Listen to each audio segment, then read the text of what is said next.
Oh, yan, wala na laman dito. Ito na lang, rep. Yung isang rep, nilipat ko dito. Kay, ano ito, kay Roma ito eh. Yan mga guys. Naubos na yung laman, pinahakot ko sa bahay. Dahil dito ko ilalagay yung sasakyan namin.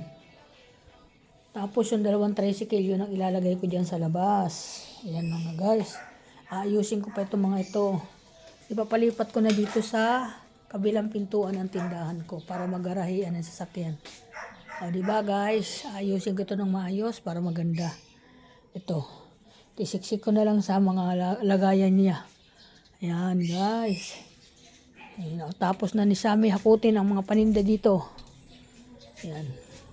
Kaya thank you so much. God bless lahat. Nahakot na rin sa lahat ang mga paninda dito. Mamaya, sigurado marami akong gagawin sa bahay. At, ayan. Ayan. Malawak na dyan. Lalo na pag naiayos na namin itong rep na ito. Ayan, iayos na namin yan. Ayan. Taka ito, is stereo. So, dito ko na lang siguro yan ilalagay yung stereo. Kasi di mo pwede sa loob yan. Dito, sa singit yan. Diyan ko ilalagay sa singit. Okay, welcome to my vlog. Maraming salamat. Good morning everyone. Nakaraos na rin sa wakas. Wala pang alas 10. Time merinda. Merinda sa gumagawa. Kaya yan. Ito iaayos ko na. Ito susunod ko naman. Yung mga pasampayan. Yan. Susunod ko pa sa ipalipat to. Yan. Bago ko tanggalin tong lamisa na ito. Tatanggalin ko na ito. At ililipat ko siya dito. So may balak ako dito magpa-Xerox. Gagawin kong sirokan ito.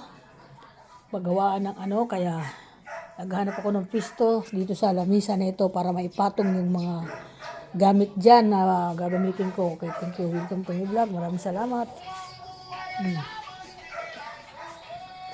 Yan, si Sammy Boy na gumagawa sa akin. Yan. Maraming salamat. Good morning everyone. Welcome to my vlog. Salamat po sa lahat.